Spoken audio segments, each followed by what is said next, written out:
Jueves 13, Javier, hace 700 años se estaba construyendo una gran ciudad. Iniciaba sus en esto que hoy es México, Javier, en el corazón de lo que hoy es México.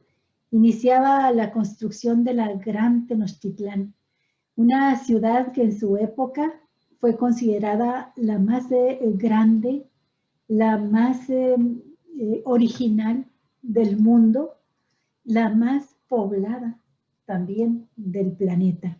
Y de las más hermosas. Y de las más hermosas, la Gran Tenochtitlán. Bueno, pues el gobierno mexicano conmemora precisamente este jueves 13 de mayo los 700 años de la fundación de Tenochtitlán, capital mexicana y actual Ciudad de México, la Ciudad de México hermosa, como parte de los 15 eventos de conmemoraciones históricas de 2021, que incluyen los 200 años de la independencia del país y los 500 años de la conquista. Realmente no se sabe a ciencia cierta cuándo fue la fundación de Tenochtitlán, y las únicas fuentes que hay son del siglo XVI, es decir, 200 años después de la supuesta fundación. Dicen que esa fecha coincidiría con el año 1325. Así lo asegura el investigador emérito del Instituto Nacional de Antropología e Historia del INAH, Antonio García de León. El historiador recuerda que ni los propios aztecas tenían una fecha definitiva para fijar la fundación de la ciudad, y la única que se menciona en el siglo XVI, ya cuando los españoles se habían instalado en México, es la fecha de 1325 en uno de los documentos pictográficos.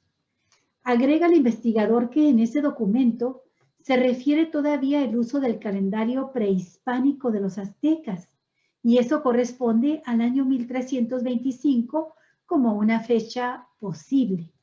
El doctor en Historia por la Sorbona de París dijo que determinar una fecha de esa manera es una imposición, y recordó que hasta ahora ningún arqueólogo, ningún historiador ha avalado esto, e incluso se ha negado a participar en este embuste. Es su opinión personalísima.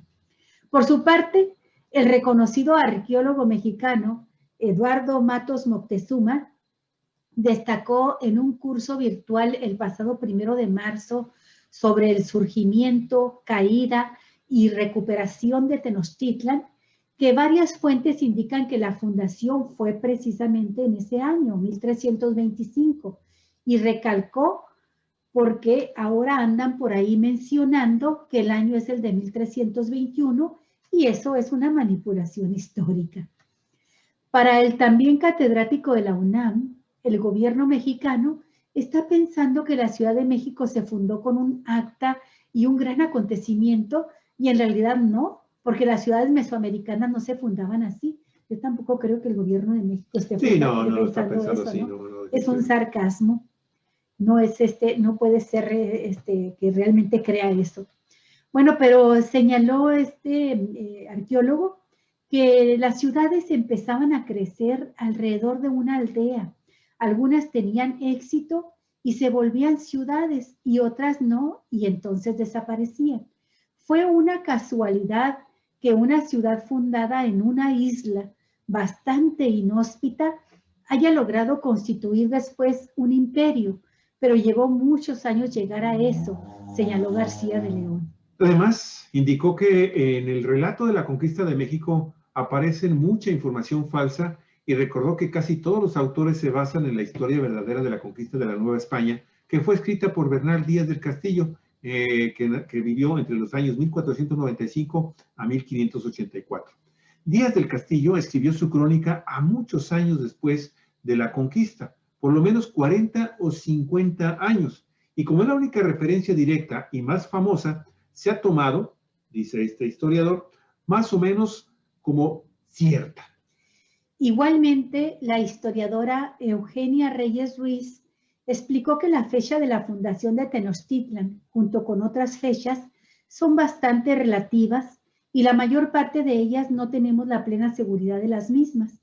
La académica de la Universidad Nacional Autónoma de México Señaló que, a final de cuentas, lo que nos queda de relación con la conquista y Hernán Cortés es la historia de Díaz del Castillo, ya que otros escritos como los de Fray Bernardino de Sahagún son poco precisos respecto a las fechas. Sin embargo, señaló que gracias a los años de estudio posteriores se ha llegado a la conclusión de que estas son las fechas que podríamos tomar como buenas, como es el caso del año 1325 para la fundación de la Gran Tenochtitlan. Lo de hoy es una historia que no se ha hecho por historiadores, sino por políticos. Y cuando los políticos hacen historia, ven el mundo en blanco y negro, no a colores, no con matices. Mientras que los historiadores, por el contrario, tratamos de analizar los acontecimientos más o menos tal y como ocurrieron y ateniéndonos a lo que las pocas fuentes que existen. Pues gran polémica, ¿no? Pero a final de cuentas, Olga, haya sido 1321 o 1325, pues yo de alguna forma le doy la razón por parte a los historiadores de decir, bueno, no se funda de la noche a la mañana y esto es un proceso largo, y más en el caso específico del pueblo de Aztlán, porque hay que recordar que se pasaron prácticamente 200 años de migración en Galicia desde que salieron de un lugar que todavía tampoco conocemos en dónde se localiza. Pero lo cierto es que, por otro lado, también el Estado mexicano, ¿sí?, tiene que determinar tiene que tomar ciertas decisiones, pues para que tengamos como pueblo algún tipo de referencia que nos permita decir, ah, bueno, por estas fechas o en esta fecha, que es hoy, 13 de mayo de 2021, pues se cumplen 700 años, aunque a lo mejor hace 700 años, pues los primeros, bueno, no los primeros, sino los fundadores de lo que primero fue esta pequeña villa que se localizó en una isla, en donde supuestamente, de acuerdo con la tradición, había un águila devorando a una serpiente parada en un nopal. Bueno, pues ahí, imagínate también eso, ¿no? O sea, en fin, la historia finalmente está llena de estas cosas, Olga Alicia, de imprecisiones, porque pues en realidad hay que tomar en consideración que también, imagínese usted, toda la historia de estos pueblos mesoamericanos que se perdieron con el tema de la destrucción de sus manuscritos, de sus códices. Y ahí pues había cosas que pudieran habernos ayudado más a conocer su historia, pero pues se pierde. Sí, y bueno, también es muy interesante alinear en la historia tres acontecimientos de gran magnitud, Javier, que no importa con una precisión a detalle el día, la hora y el minuto. Lo que importa es que coinciden en términos generales en esas fechas, y creo que de lo que sí tenemos la referencia exacta es del momento, Javier, en que se da la entrada de Cortés a Tenochtitlan y la caída de esta gran ciudad. También tenemos la fecha exacta de cuando se da la independencia, se proclama ya la independencia de México, no el grito de Dolores que da el padre, el cura Hidalgo, sino ya la firma, el documento que deja establecida la independencia de nuestro país respecto a la corona española. Entonces, hacer coincidir tres fechas de gran magnitud histórica para nuestro país me parece un gran acierto. Así es. 700 años de la fundación de la Gran Tenochtitlan, 500 años de la caída de Tenochtitlan a manos del Imperio Español y también aliados con los grupos... fundamentalmente, ¿no? Sí, con los otros reinos sometidos por los mexicas. Un ejército compuesto por casi el 97% de tribus nativas que estaban enfrentadas con los mexicas. Sí. En todo lo que hoy se conoce pues, como México, ¿no? La zona centro y sur de nuestro país. Esa como la segunda referencia histórica importante, 500 años de esos acontecimientos y 200 años de la proclamación de la independencia. Es una buena manera de conmemorar todos esos acontecimientos históricos en un año, este año de 2021.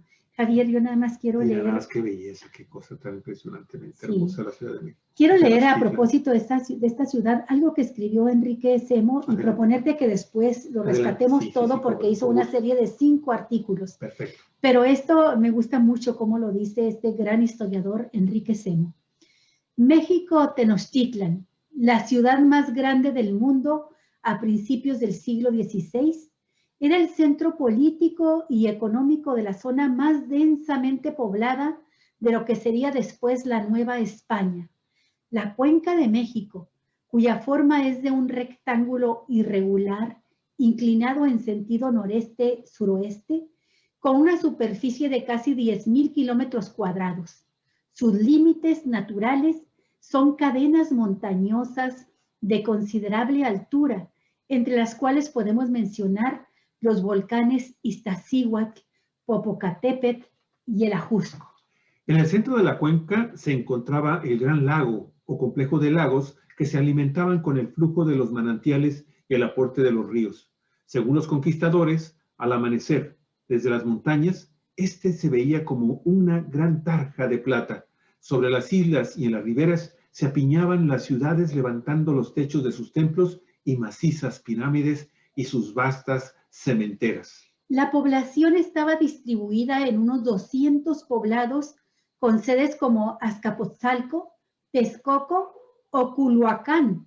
La principal zona agrícola de la cuenca era la región de las Chinampas, en los lagos de Xochimilco y Chalco, al sur. Las sociedades de la cuenca, anteriores a la conquista, están basadas en una compleja tecnología hidráulica que permite disponer de excedentes agrícolas y que buena parte de la población se dedicara a actividades no productivas, originándose así una elaboración cultural muy rica y diversa.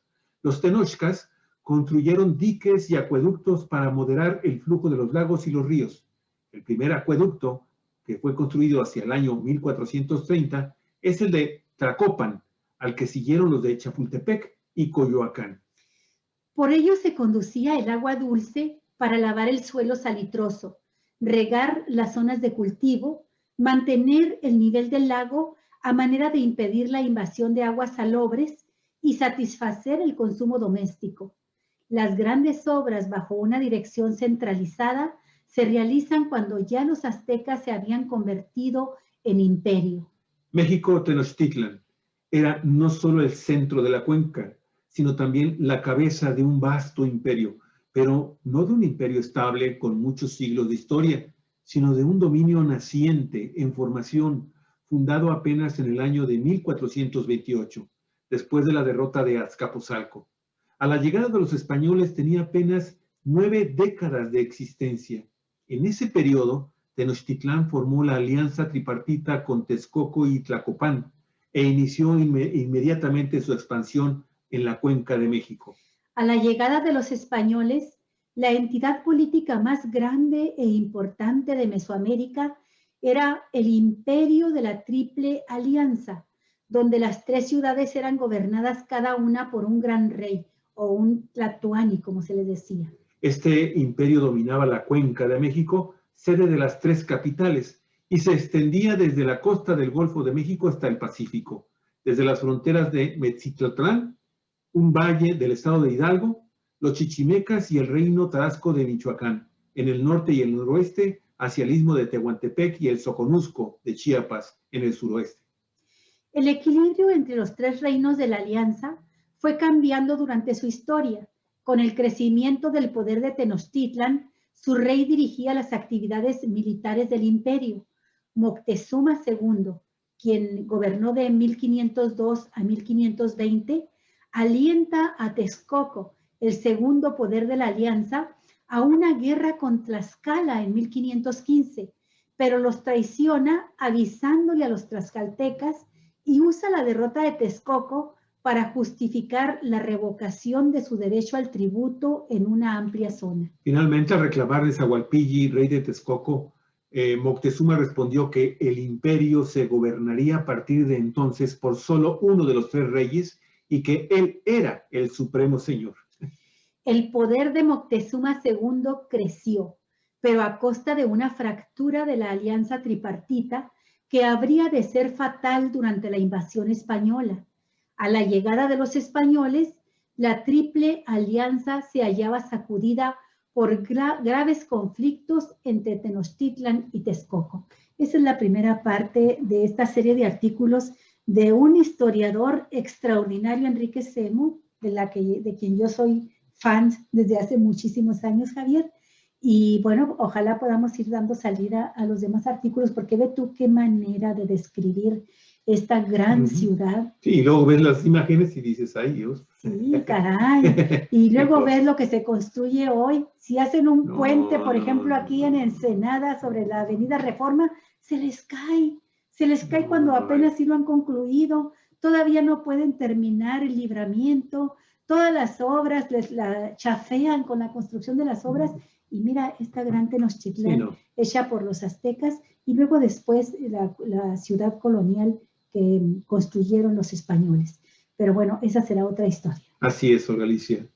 Y bueno, amigos, pues ahí está este tema que sin duda este año pues forma parte de toda una serie de conmemoraciones, de celebraciones, que como lo decíamos hace un momento, en realidad el 10 de septiembre, el 15 de septiembre celebramos la independencia de México, cuando pues, en realidad es el inicio de la independencia de México, que se concluye 11 años después. Sí. El 20 de noviembre celebramos la Revolución Mexicana, y estamos hablando del inicio de la Revolución, que también tardó 11 años en concluirse. Sí. En fin, así la historia. Y lo demás. Y yo diría que la Revolución Mexicana en realidad se concluye hasta la época cardenista, Javier, hasta entonces. Fíjate, sí. Fíjate. Bueno,